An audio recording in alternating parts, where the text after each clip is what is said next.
Let's see what I do. I'm back here with Ace Attorney 2 Destinies, where we are investigating. There's a kitty! I did not notice the kitty priorly, or did I? I can't remember. Because it's been like a week since I recorded. I can't remember how many episodes back it was that I mentioned that I would probably be going away from this computer for a little bit. But I'm pretty sure I mentioned it in some episode or another. And I was like, so I'll probably be recording some other stuff during that time. I did not record a single thing while I was away. I was so damn busy. That's neither here nor there, though. What is here or there is all these notes I have, which are here. Okay, one, I just got it. This is not even in this. Apollo's pursuit theme from Ace Attorney 4. This just blindsided me out of nowhere. There's a little bit where it goes like, there's like a synth line that goes like, and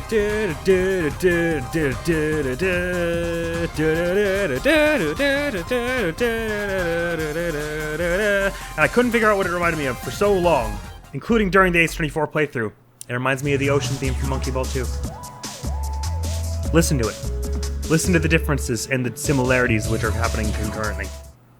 You see what I mean, I'm sure. And some few notes about the actual case itself. It's a bit weird that Professor Court intended to meet with Phoenix and discuss his training seminar an hour before the mock trial began. I suppose this seminar didn't have to happen the same day, so perhaps it was like, we'll meet with you to talk about the training seminar, but whoever wins gets to take the seminar in like a week or something. But you'd think it would be the same day, because that's when he's here. But it's also weird that there's no mention of meeting with Clavier. There's no mention of meeting with Clavier anytime during this day at all. So, I mean, perhaps he met with him already or was planning to meet with him later or was just confident that he would win or something. Or perhaps Professor Means or someone was going to meet with Clavier. Also, these are meetings with Hugh that are in her planner. And I kind of glossed over it when I read the name the first time and then we met Hugh. I somehow didn't put together that this was the same Hugh that she was meeting in the book. So now that I've looked at it and processed the words on this page, it makes more sense. And perhaps the absolute weirdest thing we brought up so far, though I don't actually have Athena's photograph, but Robin mentioned, the notes here even say that the sweatsuit will be a red one from the prosecutor course, and actually that's weird, that the one that she used, finally ended up preparing, and the one that she was found dead in, were both green. It makes me think that perhaps whomever was trying to set it up to look like the crime scene only had the photograph prepared for the mock trial to go off of.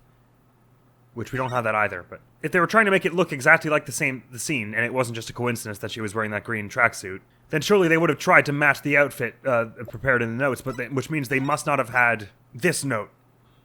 They must have been going off the photograph. These are just the things I've had to think about in the week leading up to this since I haven't been playing the game, and it's been bugging me.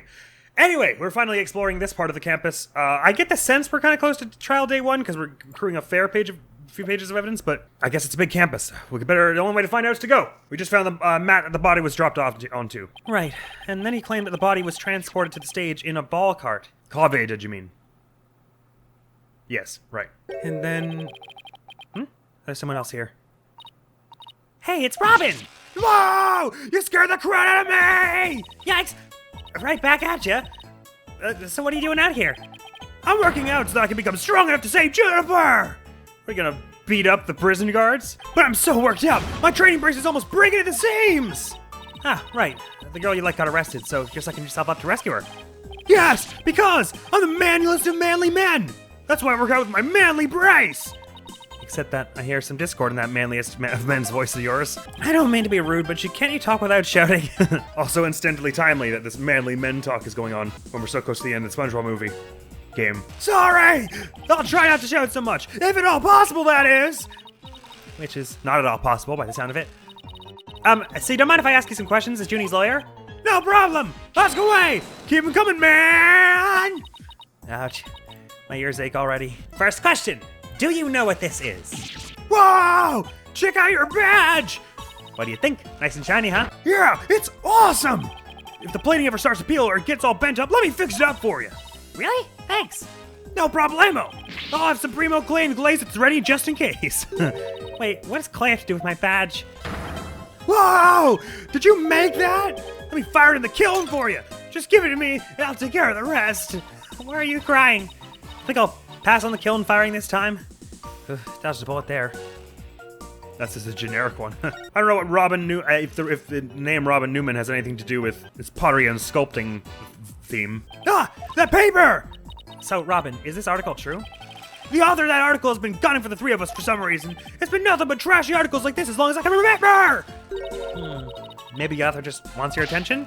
No way, man! The venom in those articles is way beyond that! I wonder if the editor's the killer. Well, I already proposed that, but I'm beginning to think it's not true now since we've met the editor. Whoa! Deja vu, man! It's like I can almost taste my near victory again! But no! The final showdown was canceled because of that murder! This topic sure seems to strike a raw nerve. It doesn't come between you guys. You kidding? Our friendship, it's like a diamond, only tougher! Yeah! It's like a powder keg before a spark! Yeah! It's like the calm before the storm! In other words, it's under a lot of pressure and ready to blow at any moment. So let's have a conversation, which we haven't done normally yet. Robin, could you tell me a little bit more about yourself? You want to know about me? I'm a second-rate member of the Fine Arts Club. Second rate? The Fine Arts Club? Looks like broken pottery or plaster. Maybe this is the source of that noise we heard. There were supposedly 2 statues on this stage. I seem to recall hearing that a co-ed from the Fine Art Club had made them. Ah yes, I forgot about that. Impressive work. Right, and this here is the duffel bag-like thing they mentioned. At first I thought this was the torso of the statue broken off. The way it seems now, you gotta wonder where the rest of the rubble went. And how did both statues break at the same time? 2 big banners and a pair of wicked statues. This is just an illustration, but it's not that bad. Wicked statues? Wait, are these supposed to be you and Mr. Wright? Bingo, Fräulein. And they were so big and magnificent too. What a terrible waste. Say, did you create those stage statues by any chance? You bet I did! Both of them! Put my blood, sweat, and tears into those things, man! It must have been terrible seeing them all smashed up like that. Nah, I couldn't face Professor Court if I let something like that get me down. What do you mean? Professor Court was the Fine Arts Club advisor. She was all about truth and beauty, man! She always said, the only good result is the truth. That and only lawyers who seek the truth through legitimate means produce worthwhile results! Yes, I'm totally on your guy's side! She must have been an incredible woman. And you call me loud when I practice my chords of steel. About the murder. I have a vested interest, that's why I'm smiling, no other reason. Oh man! Why'd I have to take the prosecutor course? I mean, how am I supposed to save Juniper if I'm studying to be a prosecutor? Don't worry, I'll clear Junie's name, you'll see. The 3 of us had a dream! We swore we'd make it happen together! Prosecutor, lawyer, judge, the 3 of us would hold fair and honest trials. Dark age of the law? Ha! We were gonna put a nail in his coffin, man! Wow, you guys swore to do that? But no! That stupid school roll had to ruin it! School roll? Which one? Anyone with a prior conviction, no matter how minor the offense, they won't be allowed to graduate from the stupid holier-than-thou school! Oh, Junie's gonna have to drop out? But she's in senior year, isn't she? And the top student. Or among them. Or Junie. Well, not if it's a real, I guess, is it count as a prior conviction if we get her off the hook? I don't know. A tough legal academy with even tougher rules. Junie will never become a judge unless I can prove her innocence. Okay, fine, it's still a possibility. And if I fail, the 3 of them will never realize their dream. It's like someone put pressure on my pressure. Good, well, nice meeting you and getting to finally chat face to face without, without whatever. Nice meeting you, bye. So can we head to the art club? From here? I bet Scuttlebutt is going to be one of those witnesses who it seems like they're just there to be annoying, but then it's like, she's got tape recorders all over the school. And we figure that someone other than Juniper has to have known about how the mock trial was going to unfold. And it's possible that, I mean, Professor Means, I thought he seemed creepy at first, but not exactly murdery. I mean, he seems like the one who would have an obvious motive when you consider him and Court's clashing ideals. And I said at first that it had to be someone from the faculty, I think, but I can't remember why I was theorizing as much. I think it was because whoever knew it had to know about the mock trial or something. But of course, now we know that there's probably some student, at least one other student other than Juniper who knows. Anyway, October 24th, Themis Legal Academy, 3rd floor, lecture hall. Look, there's Hugh! Hey, Hugh! Oh, it's you too. Do you want something? No, not really, bye! Did you find anything? You said you were going to do some investigating of your own. Nope, nothing yet. I'm afraid it's not looking very good for Juniper. You don't really think Juniper could have done something like this, do you? Let me read to figure out whether I think that or not. Only the author and the victim knew the contents of the script. Both the stage and the art room were in the exact same state as described therein. Nobody could mimic the crime like that unless they'd already read the script. Or wrote it. Which means that anyone else who might have known about the script, perhaps you and or Robin, would be very eager to keep it a secret that they knew anything about it. Lest they cast themselves as a potential suspect. What? Look, Professor Means is better able to handle this than you two, so just leave it to him. There it is again. I'm picking up some Discord in Hugh's voice. Yet Apollo hasn't been able to see anything yet. Hello, Hugh? What is this he's carrying anyway? It's like a really long graduation cap. Hugh, would you mind telling me a little bit about yourself? Whatever. I'm 6'1" under this uniform. I'm 100% lean muscle. My grades are outstanding and I'm the ace of the archery club. Needless to say. Ching! I never miss my mark. Oh, and I'm incredibly humble too. How can you even say that with a straight face? Those around me call me a genius, but I pay them no mind. But when it comes to tests, Mr. Perfect, I heard, I always get 100%. So I suppose it's only natural for them to say I'm a genius. But as I said before, I pay them no mind. I heard you the first time! But what about the mock trial? It sounded like you were about to lose to Robin. There's a very good reason for that. You see, right before the mock trial started, I saw the body. You saw the body? Right, and I was so distraught that I basically handed Robin a victory. Would you mind telling us a little more about that? Yeah, I have a very, very high interest in that. But before I do express my interest, did you know about this? Your attorney's badge looks brand new. Not brand new. That just shows how inexperienced and useless you are. Well, when you get your badge, it'll be new and shiny too. You mouth breathers just don't get it, do you? My badge will be a symbol of my genius from the moment I get it. It will be chipped, bent, and worn as if it's been through 1,000 courtroom battles. He's like some hipster doofus. Is it just me or is this your name here? That's my name, but how should I know what it's doing there? But being that the whole campus looks up to me, I'm not surprised to find my name mentioned here and there. And I'm not surprised he said that, being the narcissist he is. That's from the archery club. We let the school use it for the mock trial. Never figured it would end up being used like it was. Of course, the real murder weapon isn't an arrow at all. I know. But the fact remains that it was used in this whole insidious plot. But a mouth breather like you couldn't possibly understand. You see, archery is a sport that demands advanced mental focus. And the killer's actions have done harm to its image. I know exactly what you mean, except for the mouth beat part. Well, let's hope that someday you will, because it couldn't be any more self-evident. I like him less and less every time he opens his mouth. So you really declared that you confessed to Junie if you won the mock trial? Because he's definitely not the shy type. Yeah, well, that's just the genius that is me. My thoughts and actions are on a whole other level from you mouth breathers. No, it's your vanity, it's on a whole other level. Random junk from some mouth breather. What makes you think I'd want to see that? The least you could do is make it more interesting, like by telling me how cool I am. Who does this guy think he is? God, you know what? I was saying he gave me bad vibes before, but he's definitely my favorite character so far in this case. Except for Juniper, obviously. I don't know, Scuttlebutt was pretty funny too. I get it. This is your way of mocking my defeat. You like shoving people's shame in their faces. That's your modus operandi. No, that wasn't my intention. Besides, you were never actually defeated. Oh. I suppose you're right. Or is this just a trick intended to provoke me? That wasn't my intention either? Then what was your intention? I know. You're trying to toy with my emotions. This guy can't take being humbled, old country style. Alright, go. Now I'd like to hear about discovering the body, please. And before the mock trial and you didn't tell anyone? What the hell? Right before the mock trial, the campus was empty. Everyone was here in the lecture hall. Your attention, please. This is an announcement from the mock trial committee. The mock trial will begin shortly. All students and faculty, please proceed at once to the lecture hall. That's right. There was that announcement and then everyone came in here. The only exceptions were the mock trial participants. Oh. Juniper, Robin, and I were in our... Oh, right, she was the defendant. We're in our personal dressing rooms next door. Dressing rooms? Oh, dang. So they're, like, really close to the outside pavilion. Oh, sorry, stage. Okay, got it. Okay, right. So this is the lecture hall where the mock trial took place. I thought it was on the second floor. Oh, this is the second floor. I see. Okay. I thought this was the back wall. And it was a perspective thing. But no, okay. So first floor is the waiting room and the stage. This being the stage where the statues were. There's the art room. The archery range. And so the thinking is that she was shot from the art room? Or the mock trial was thinking was that? Juniper, Robin, and I were in our personal dressing rooms next door. Wow, your own personal dressing rooms?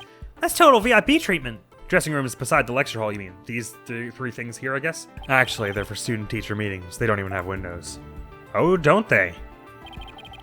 The other two waited patiently in their rooms, but that's not my style.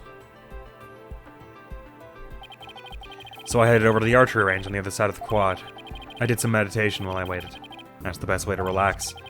Then, just before the mock trial was to start, I headed back toward the main building.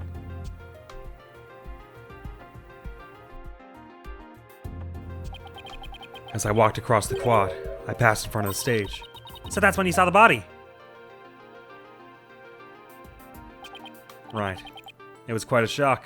As much as I hate to admit it, my legs were shaking. This is weird, okay. He seems less suspicious that he would admit that. You'd think if someone was the killer, they'd not admit to having been anywhere near it. Although that said, we have had some egotistical killers, like Florent LaBelle earlier in this very game, who will just straight up admit to having killed people and whatever, as long as it's not in front of the judge. And I mean, this guy is pretty egotistical, so I suppose I could see that happening. I could have easily beaten Robin if it hadn't been for that. Wait, hold it right there. You went through with the mock trial even though you just discovered a body? Why didn't you tell anyone? I mean, we're talking about someone getting killed here. I think I know why. Was it because of this? Where'd you get that? I mean, I showed it to you like 10 seconds ago. So this article in the Themis Herald is true. The winner of the mock trial would get to make his confession to Junie. Right. But if I reported the body I'd found, the whole thing would be called off. You really wanted to win that bad? Bad enough to ignore a dead body? Seems improbable to me. Sorry, but that's not normal. Or could their love for Junie really be that strong? Doubt. Thanks for sharing that important piece of information with us. It may prove useful at tomorrow's trial. Oh no, wait a minute, what if he saw Juniper there, and he doesn't want to say it because it would incriminate her even more? That's the only logical reason I can think why he wouldn't have reported it. That or someone threatened him or something. Good. Because that's all I have to say about the matter. Thanks! And don't worry, we'll prove Juniper's innocence. You'll see. I can't say you two inspire much confidence. At least he's honest. Okay, Athena, what next? Well, I think I've talked to everyone who's somehow linked to the case. Okay, maybe it's about time we wrapped up our investigation. Oh, wait, we haven't met with Junie yet. Yeah, you're right. Let's head over to the detention center. Let's do that. Every time I play this game, it gets harder and harder to say detention center. Juniper! October 24th, detention center, visitors room. Athena, thank you so much for coming. She called me Athena, like she used to. Maybe she's finally letting her guard down. See ya! Sorry. Did I already show you all this stuff? I did, but I don't know if it's... I guess there's no way that it's gonna be different. I wish the mock trial had ended better than it did. Yeah, but to have 3 good friends all play leading roles? It's pretty amazing if you think about it. That's true. And it's thanks to the strength of our friendship. There's nothing we can't do if we help and support each other. I don't know. Is that really the issue here? But whenever I bring it up... Yes, that's what it's all about. The friendship between the 3 of us is absolute. Athena, it's obvious that they're friends, so let's leave it at that. Yes, I know that, but their words can seem kind of forced. The script! Are you absolutely positively 100% mega sure you didn't tell anyone about it, Juniper? Gee, the crime's unfolding exactly like your script. Any idea what's going on here? We wanted to make it fair, so the script was kept secret until the day of the mock trial. The only people who knew the details were Professor Court and I. Nothing we haven't heard already so far. However... Yes? What is it, Junie? Well, there was this one article in the school paper. You mean this one? It's more like a tabloid piece than a newspaper article, if you ask me. I've been worried that the trial would wreck the friendship between Robin, Hugh, and me. She wants to stay friends, but both of the guys are hoping to take it to the next level. Oh, the passion of high school drama. Wish I could have experienced it. I can't honestly imagine you romanticizing any of this right now. With the dead body and so close by. And I know I shouldn't have, but I revised the script to favor the prosecution. But Professor Court noticed it immediately and changed it back.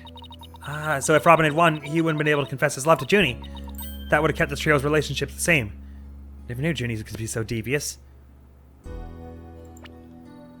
But Robin was also quite fond of her, yes? And intending to confess? Change the script how? Sorry. I guess my personal problems probably won't be of any help in court, huh? You never know. Help often comes from the most unexpected places. Thanks, Juniper. The awl. Let's hear about this too. I was wondering about that awl you had on you when you were arrested. Why would you keep that following the trial? Detective Fulbright, we found this in the suspect's pocket. Why, there's blood on this! That's evidence we made for the mock trial. A mock trial? Never heard of such a thing, but it sounds fishy to me. Real fishy. It was the murder weapon from the mock trial. Professor Court and I were prepping it in the art room until the day before the trial. I didn't even realize I still had it on me until I was arrested. Then we have nothing to worry about. There shouldn't be any way to link it to the crime. Still, that blood red color on the all bothers me. Wasn't it just paint or something? I mean, I was looking at it from pretty far away, but it probably was just paint, but that's what bothers me. It wasn't on the all when we were prepping it yesterday. It wasn't? Then how and when did it get there? Well, before the mock trial began, I showed Athena and Mr. Wright to the waiting room. Then I went back to my dressing room to get the trial props we were going to use. That's when I found the art room key in the awl with what looked like blood on it. That doesn't... But then, wasn't the awl covered in blood during the trial? I guess we don't have any evidence of that. How could it be the murder weapon without any blood on it? I would have assumed you would have prepared fake blood for it. A key, and the awl. Professor Court normally has the art room key since she's the Fine Arts Club's advisor. And since that key was there in the dressing room, I thought she was the one who painted the awl to look like it had blood on it. After all, she always insisted that the props should be realistic, so... The awl suddenly shows up on the day of the trial with what looks like blood on it. I have a really bad feeling about this. Me too. But let's not jump the gun on this. Mock trial prep work. You and Professor Court were busy preparing for the mock trial together yesterday, right? Was that the last time you saw her? Yes.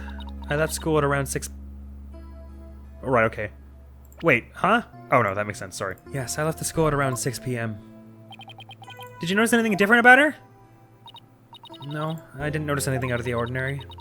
She looked and acted the same as always. I would have never guessed she'd end up like this.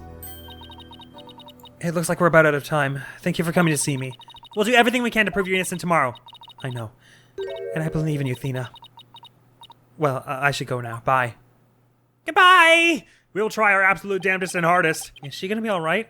She's like a shadow of the girl we met back at the academy. The Junie I knew was always like that. A little weak and sickly. But the fact that she's lifted her facade shows that she trusts us. Even still. What is it? Well, when Junie and her two friends were talking about their friendship, I sensed some discord in their hearts. Seriously? Yeah, but it was really faint. I might have been mistaken. There's no reason to doubt their friendship. Is there? I don't rightly know. I mean, Apollo didn't detect any lies from any of them, but then none of the three of your powers are infallible. Well, and beyond the three of you. Trucy's got those powers too, somewhat. And I mean, other protagonists have other power. That with the three of you is a weird thing to say. You two, anyway. Don't worry, everything will be fine. You and Juniper are friends, right? You know that friend I mentioned to you earlier? Well, get this. Whenever something's troubling one of us, the other can just feel it. That's real friendship. I suppose you're right. Might as well forget about that and concentrate on the trial. Yep, tomorrow's trial, the big day. Let's sort out what we know so far. Okay, the victim, Professor Constance Court, was murdered in the art room on the 3rd floor. Then her body was moved to the outdoor stage in the quad, if we're assuming it follows the mock trial. Also, the location where we found the body was just as the mock trial script described. I wish those were the only similarities they shared. What do you mean? What I mean is that the script in this case are exactly the same in almost every respect. So it follows that the actual trial may very well unfold just like the mock trial did, with the prosecution winning, you mean? Oh no. The mock trial ended right before the prosecution was about to win. No, that's not gonna happen. This time, Junie will be declared not guilty. Of course, I intend to get our results the honest way. We can do this. We'll be fine. After all, I have Apollo, and he's the king of being fine. I was about to say. Using his favorite word there. Just kiss already, you two. To be continued. Right now, in fact. Psyched to get into this first cross exam.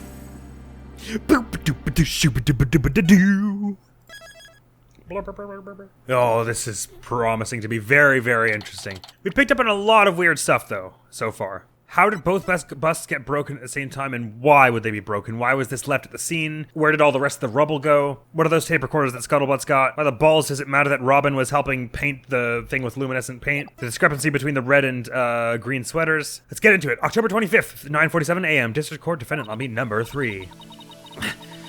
My butterflies have butterflies in their stomach. So, what's it like to have your very own case for the first time? My heart hasn't raced as fast since I ran that full marathon last year. If it keeps up, you might... She's just, like, all about cardiovascular health, and, like... That must be why she can throw people so far. She's just always exercising in her spare time. Probably got a 60-pack. If it keeps up, you might get a lawyer's high. You know, like a runner's high? Relax. Everyone's nervous their first time. So, my fears weren't unfounded.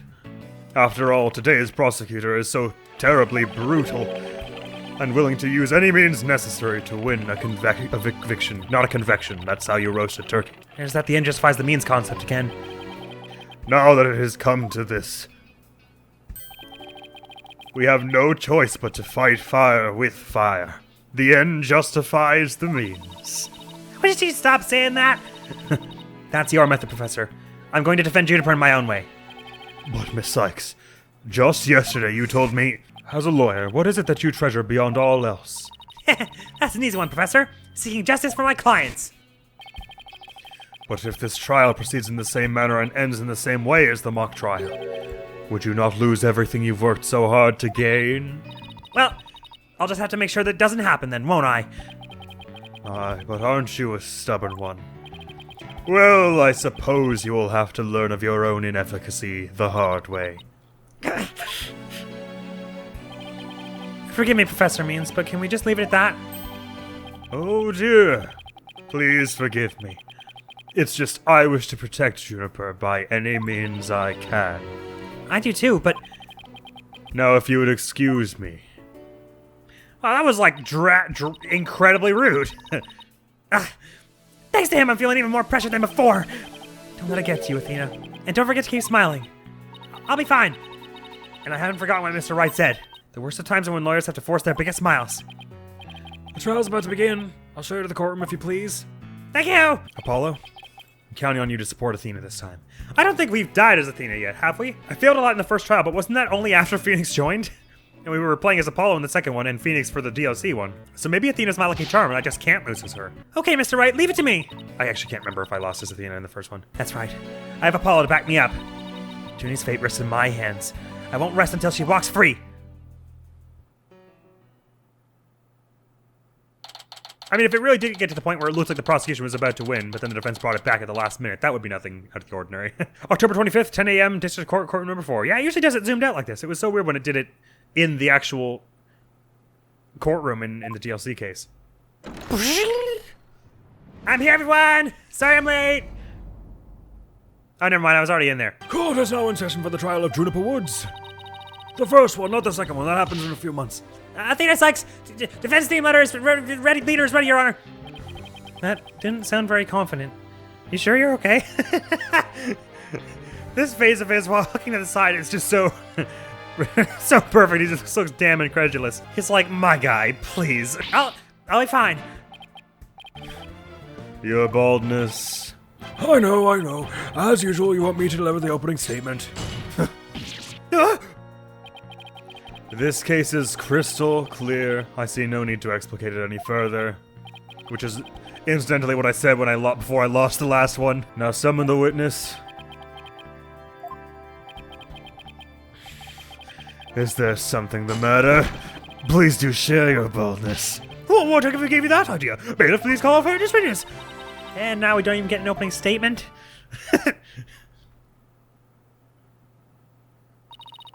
Detective Fulbright. He and Prosecutor Blackquill have become quite the team. In a way, so have we and Fulbright, though. Oh, right. The case brief. Leave it to me. Yes, let the detectives in charge, everyone's favorite friend of justice, explain. What was that just now? It's like he and Blackquill are totally in sync. Well, I don't think they're capable of mind melding, if that's what you're thinking. All right, Detective Fulbright, would you please explain the case to the court? Professor Court's body was discovered on October the 24th at approximately 2:30 p.m. She was murdered with this all I have here. The victim's blood and the defendant's prints were both discovered on it. All out of the court record. Weapon used to murder Constance Court, as far as we know. Her blood was found along with Junie's fingerprints. I mean, it seems somewhat probable if you consider it was not bloody before last time Junie saw Professor Court, and how that was how it went in the actual trial. Mock trial, that is.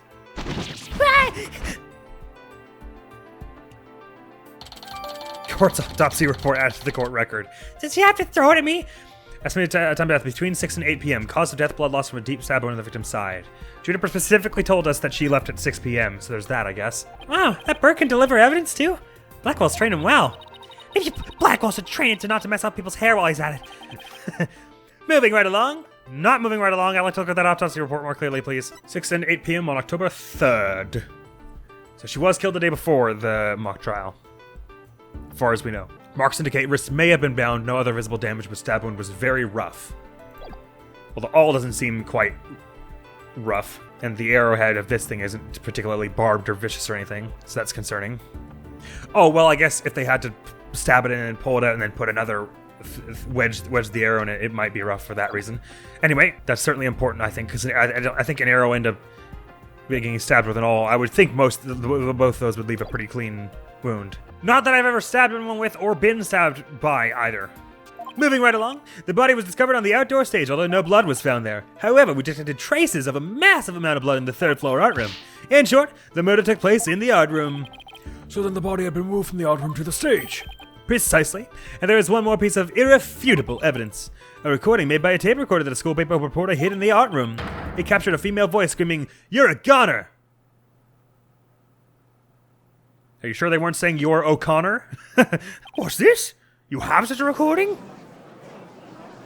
Plus, a female voice is not terribly irrefutable. Must be from that tape recorder Miriam mentioned. But why is this the first time we've heard of a death threat at the moment of the murder? Shh! Silence, please! I would like to play... Isn't that the judges supposed to do that? I would like to play the tape for you now.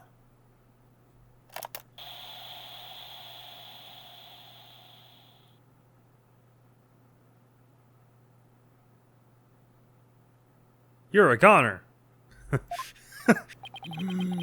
It is quite hard to hear. But the voice does sound female. If it actually is that... that's O'Connor. And that was like the first thing I said when I read his name. That'll be hilarious. Brilliant is what it'll be. Certainly is suspicious, though.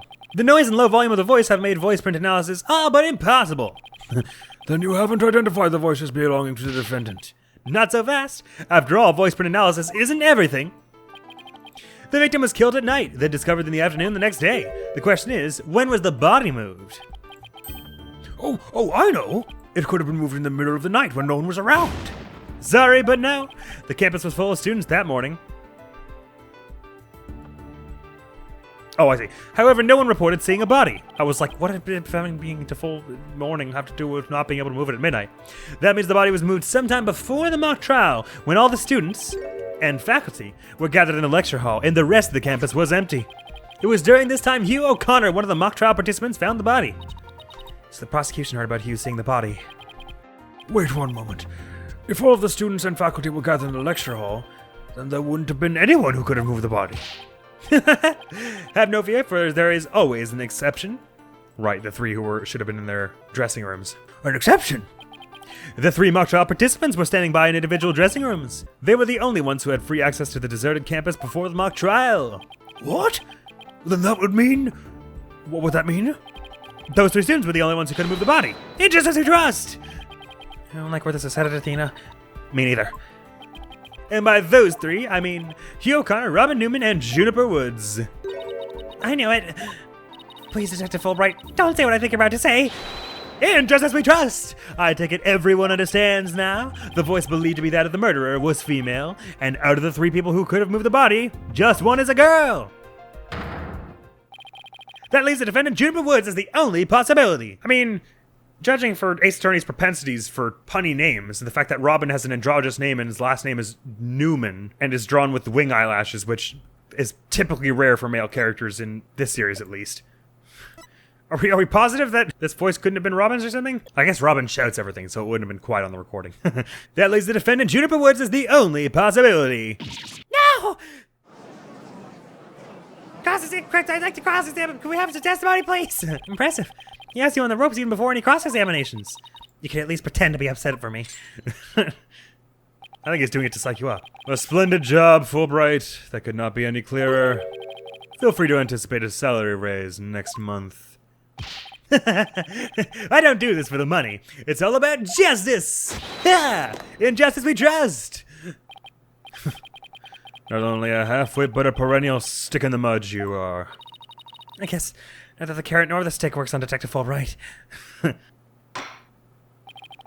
Now, bailiff, please bring our next witness to the stand. That wasn't testimony I got to cross-examine, unfortunately.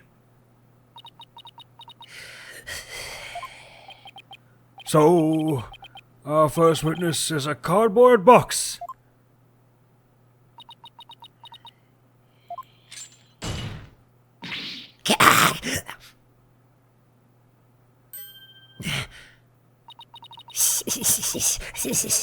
Stealth mode deactivated.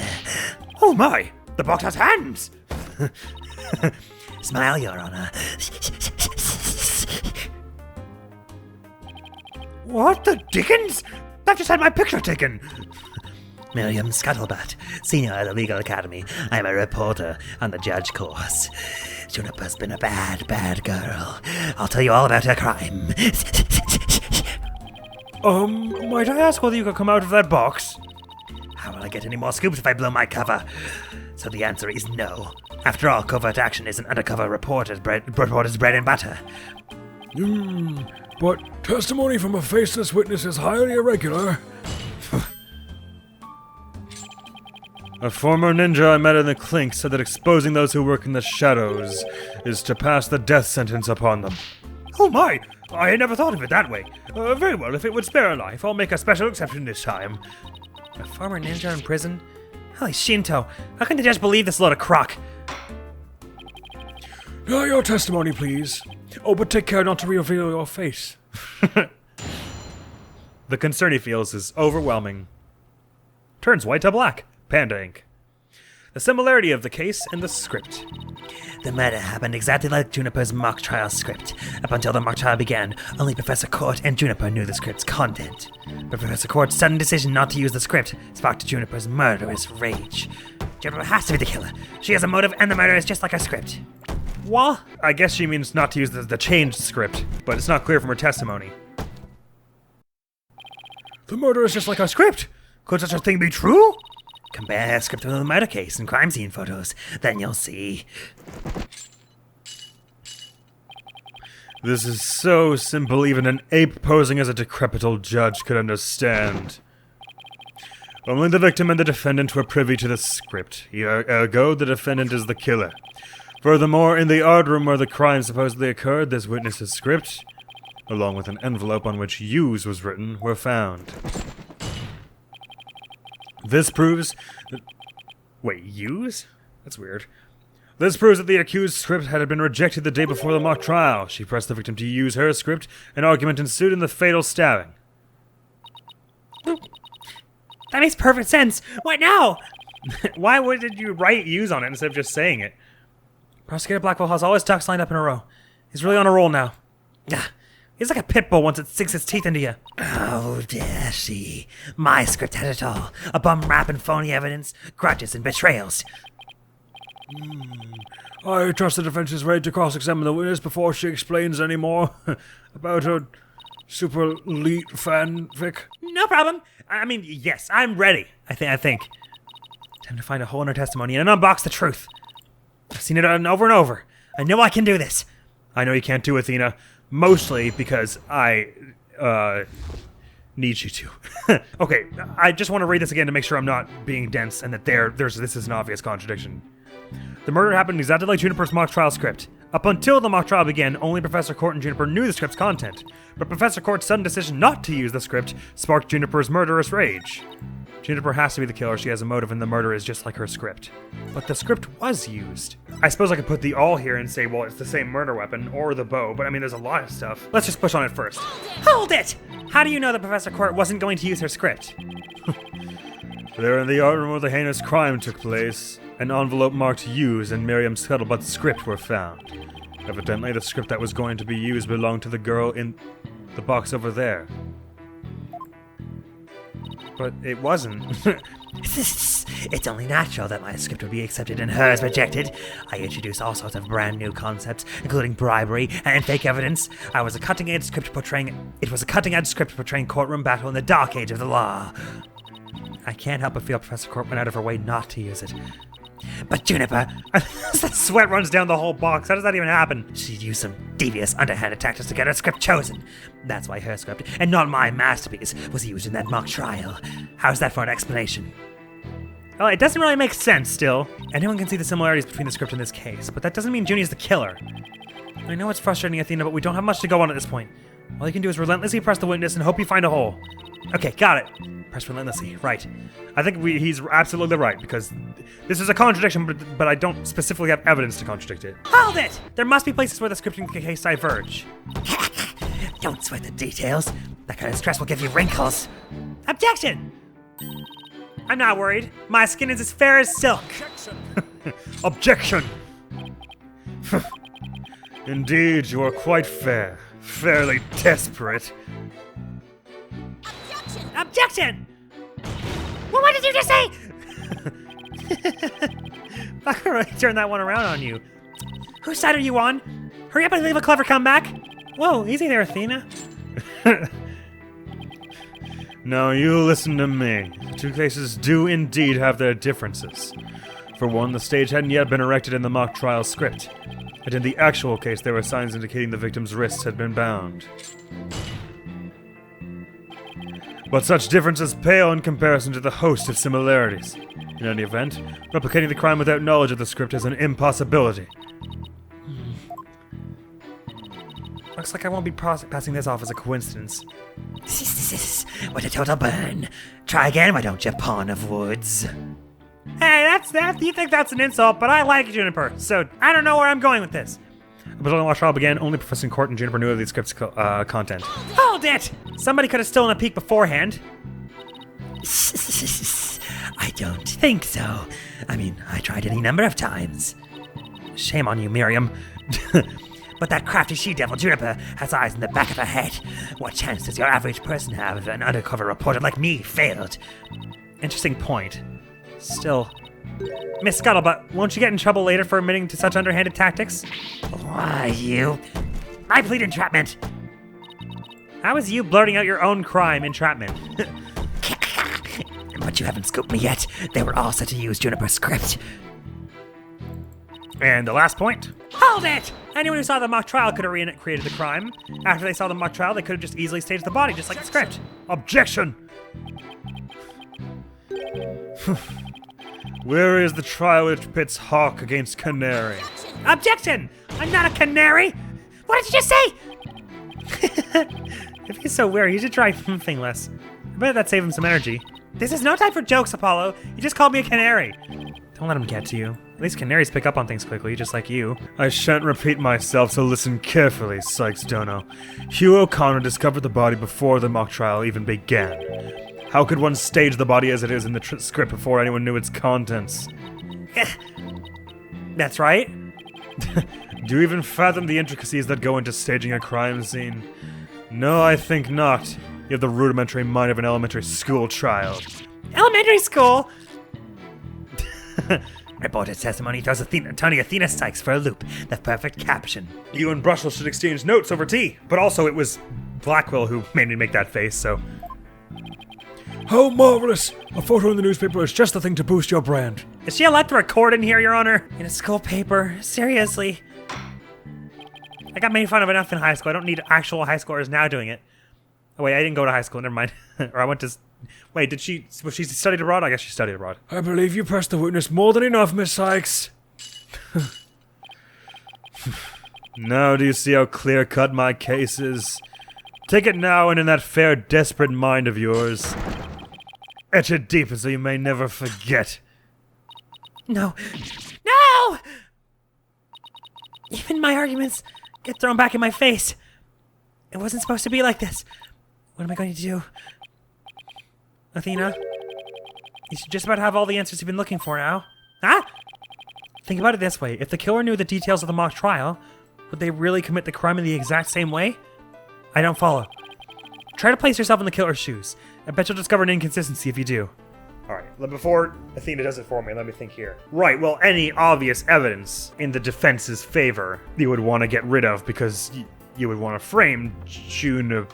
Wait. Well, the point is that I think the point is getting at is that there is evidence you would not want to replicate. We already mentioned the inconsistency about the binding of the hands, but let's have a look at the facts about the case. The murder weapon is all in the area was inserted as a ruse. The actual murder scene was the art room where traces of blood were found on the floor. The body was dropped from the third floor art room to the maintenance area below. A mat was out to cushion a fall. A ball cart from the storehouse was then used to move the body to the stage. The archery club's room has a good view of the quad. The body was moved to the archery Oh, right, no, sorry. I said earlier that they were supposed to have shot her from the art room, but that doesn't make sense. You couldn't really reach the stage from there. It's the archery club that has a good view of the quad. I suppose there's the red suit, is one thing, but let's carry on here. Ah, I get it. Thanks, Apollo. Miss Scuttlebutt, just so we're clear, you're claiming that the killer intentionally made the crime scene look just as it was in the script, and that it is beyond the shadow of a doubt not coincidence. Is that correct? No duh. After all, it's just more evidence of Juniper's evil she-devil ways. Objection!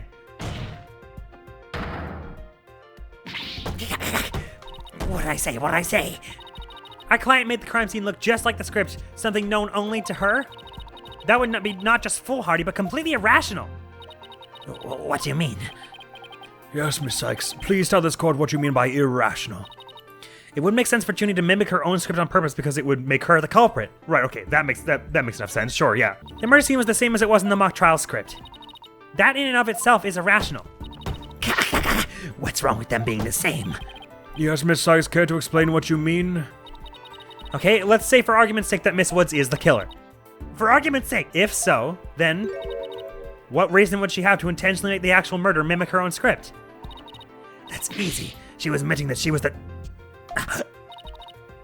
That's right, if she had really done that, it would have been like proclaiming the world that she was the killer.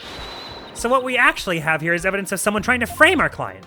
See, that's what I thought initially, and I was like, the reasonable answer never ever works. But I'm glad it finally has. This case is proving to be the best case in the game already. The body was found the day of the mock trial. In short, the day the details were revealed. So it would be completely inconceivable for the murder to go exactly like the script. Don't let it go to your head just yet. Objection!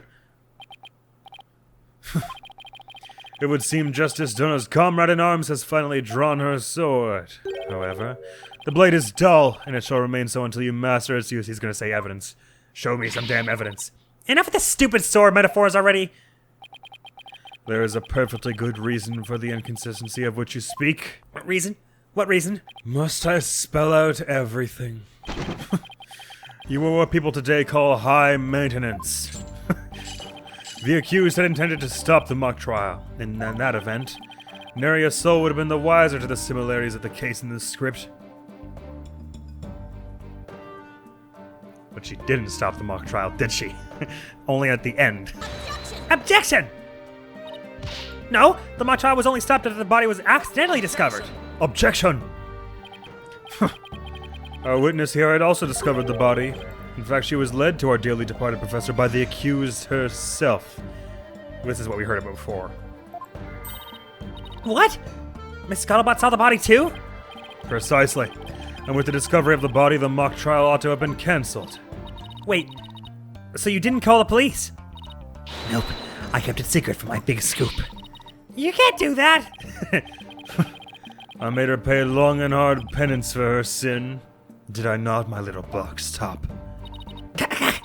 Compared to the work of a war correspondent, the sheer terror of that was... Jeez, I wonder what the Twisted Samurai did to her. Block off all the holes in her box? And spin her like a top while Detective Fulbright cackled in delight? That sounds more nauseating than scary. Enough jabbering. Witness, continue your testimony. Sure, Mr. Samurai. I'm ready to finish off that she-devil. I want to get I know I'm going a bit over time here. I just want to get through one testimony where we actually present something as a contradiction rather than just being one that you end by pushing a whole bunch. What Scuttlebutt saw. This is interesting. This is several people now who have admitted to... I love the way the tape is like partially cut off and just the way it would be. Several people now who have claimed to have seen the body and not said anything. I snuck into Juniper's dressing room while everyone was in the lecture hall. Juniper had changed into her stage costume. I asked her, "What are you doing?" When suddenly, she fled into the hallway as if she wanted me to follow her. I followed her all the way to Professor Court's body. She led me right to it. I'm positive it was Juniper because she was wearing the costume that she had made. Oh, so you didn't see her face. Well... Hold it! Why did you withhold such key testimony? What's that supposed to mean? Athena, you haven't even started your cross-examination. I know, but her testimony points to her as being a potential spot suspect. Well, I don't think Professor Blackquill is... No, wait, I bet he's already thought of that. The witness left the lecture hall to sneak into Mrs. Woods'... Not Mrs., sorry. I wish, God. The witness left the lecture hall to sneak into Miss Woods' room before the mock trial. That means she, too, could have moved the victim's body. The Prosecution's claim no longer has any ground to stand on. Help! Help! Help! No need to ruffle your own feathers, so. I mean, it was Taka who did the ruffling just then. I'll have you know. When you squeak like a little brat, it agitates Taka. Do you want him to peck your eyes out? No, thanks. You listen here. The witness has a perfectly good alibi. Oh, yeah, I do. Around the estimated time of death, I was at undercover reporter class. It's right near my home. Undercover reporter class. The proverbial rug has been pulled from under you. The witness could not be the killer. The defense must look before leaping, or at least make sure the rug's secured to the floor. But it doesn't disprove that she wasn't necessarily led to the body by Juniper. I tried to warn you. Well, there ends the cross-examination. Let's allow the witness to step down. No, wait a minute. The defense has no right to cross-examine the witness after that little spectacle. For whatever a man is sowing, this he will also reap. Why can't he say you reap what you sow? Yeah, honestly. Very well, if the cross-examination is over, I suppose the witness may go home. Perhaps spend some time in her lovely box and recover from today's stressful events. Objection! Don't you worry about me, Your Honor. There's no rest for the wicked. Or journalists, either. My third eye was always eyeing a scoop. She's always eyeing a scoop? Well, back to the trenches. Bye-bye! Objection! Hold it! Not so fast, Miss Scuttlebutt. Apollo? There's just one thing I'd like to ask. Did you take a picture of the victim's body, and if not, why not? That is... No, I didn't take one. Well, that's strange. Why wouldn't you take a picture if you're always eyeing a scoop? Did you or didn't you really see the victim's body? It's not like I actually saw it, but, What the devil? Did you hear that, Your Honor? The witness didn't actually see the body. Cross-examine this! That completely overturns the prosecution's claim the witness was led to it. Justice Dono, you dare bear steel at me again? Hold it. Nice try, boy wonder. So what if I didn't see the body? The fact remains that Juniper led me there. Feast your eyes on this. I mean, come on. What exactly am I looking at here? It's a crucial moment forever frozen in time by my third eye. And this doesn't look an awful lot like the costume that's labeled here. There are no holes nor constellations drawn on it. Here's the all in the art room key, I guess. Plus, holy crap, this person's head is almost reaching the door frame and Juniper's not that tall. Maybe it's just perspective. A photo clearly showing Juniper Woods. I mean... Why did you not tell me of this? It's a shocking scoop I was saving for just the right moment. And that would be now, right here in court. Surprise! What did I do? All journalists keep their scoop secret until the right moment. She's pretty brave hiding it from Blackquill like that. Or pretty stupid. Well, this is an unexpected turn. Athena, about this picture.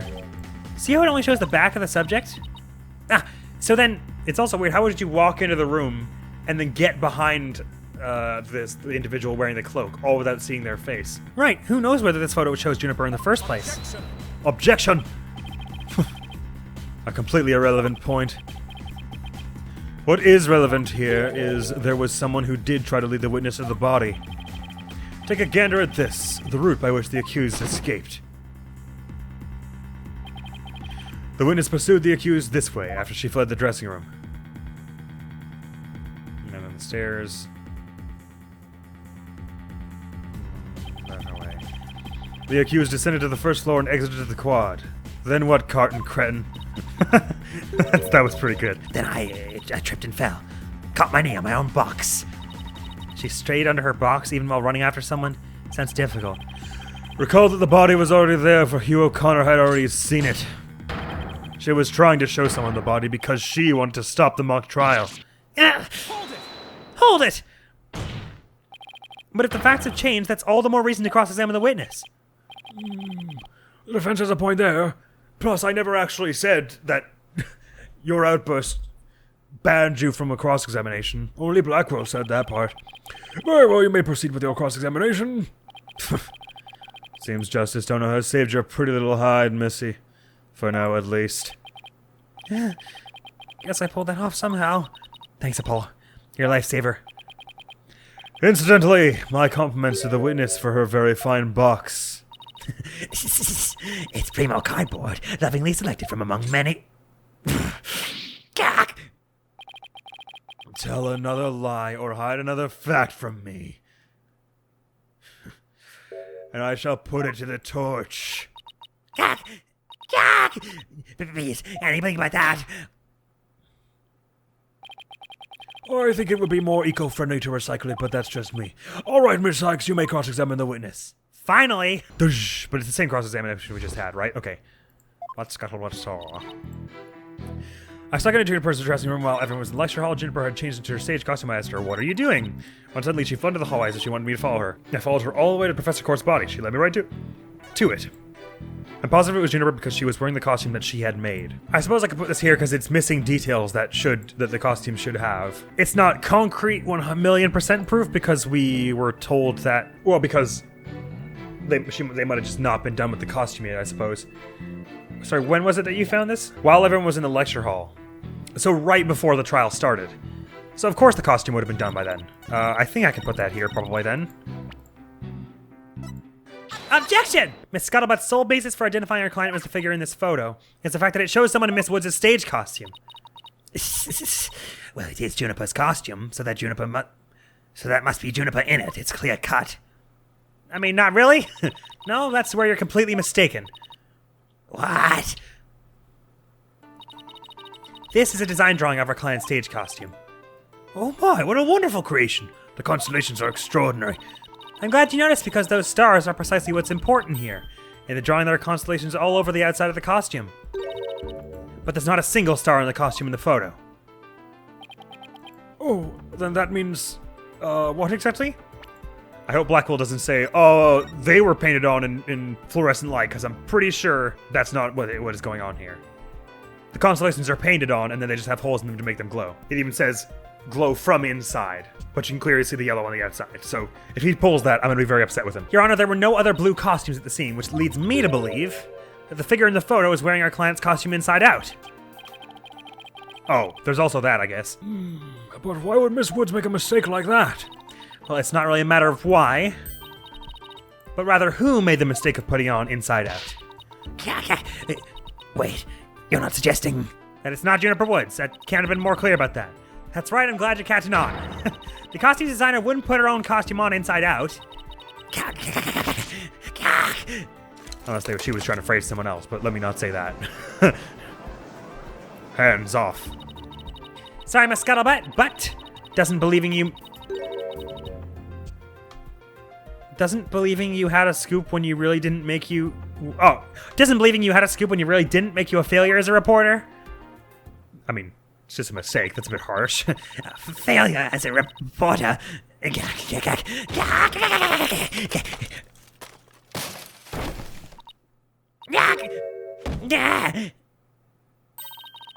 Well, hello, Miss Scuttlebutt. So nice to meet the woman behind the box. Beneath even... You didn't see nothing. Objection. Now I would have you stop right there, Cykes Dono. Stop hurting the witness's feelings. That's my job, for it is the why of the matter upon which I would have this court focus. What do you mean? Miss Juniper Woods, Yes? what were you doing on the morning of the mock trial? I was in my dressing room, painting my costume in fluorescent paint. Fluorescent paint. My design drawing shows twinkling stars on the costume. I was going to make the costume shimmer like that by painting the inside fluorescent. What was that again? Fluoride? Did your costume have cavities? Not fluoride. Fluorescent, as in glowing. The paint would make it glow in the dark. Yes, you applied that to the inside of the costume, and then... I let it dry for a while because I heard it takes a long time. So I put the costume on my mannequin inside out. Inside out? So then... This is a photograph of the inside-out costume taken in the dark. With handprints on the, right here. As you can see, there is a heavy layer of paint over the entire inside surface. Hey, uh-oh, my guy. If someone were to properly don this costume in this state, the wet paint would get all over their body. Why, yes, I believe it would. Indeed. Ergo, the costume was worn the way it was, not by anyone's mistake, but because this was the way it was on the mannequin. Inside out. Yeah!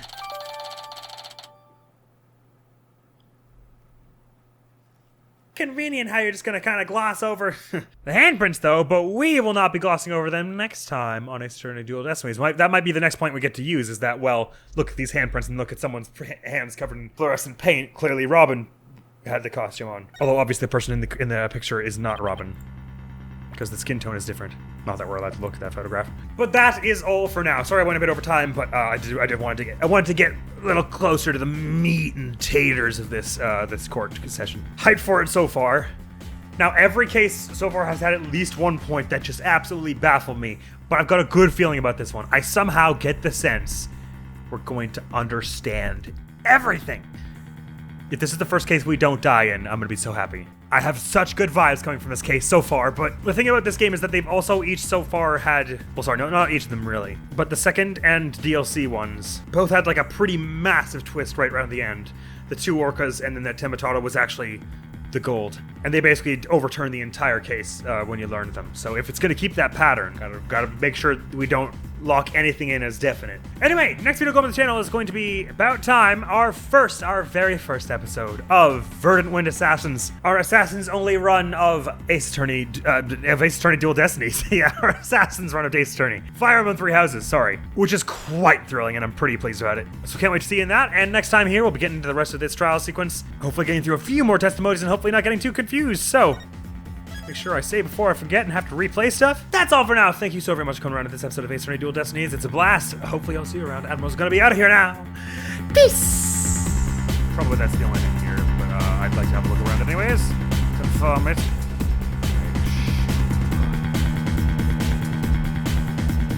No, it's... Oh no, there's another settlement here. Okay, so which one do we want to head to first? This one or the one that was way down there? Actually, let's confirm the third settlement before I say something stupid.